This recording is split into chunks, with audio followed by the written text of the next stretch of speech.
Germaniyada chorva-mollariga qanday oziqa beriladi? Birinchi o'rinda asosiy oziqalarimizdan boshlasak. Makkajo'xori silosi. Bu juda ham qiziqarli transheyamiz. Birinchi o'rinda pastida GPS deb ataladigan, ya'ni boshqachasiga don senaji, ichida arpa, tritikali va suli bor.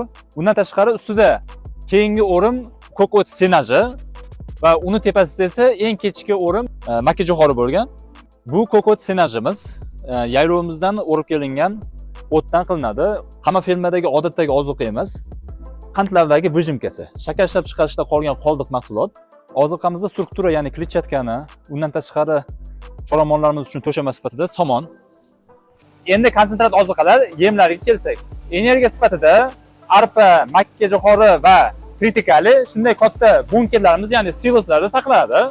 Ularni mana bu yerda turgan dabilkamiz maydarab, unga ratsion bo'yicha qo'shimcha ozuqa tuzi, ozuqa kalsiysi va premix qo'shiladi.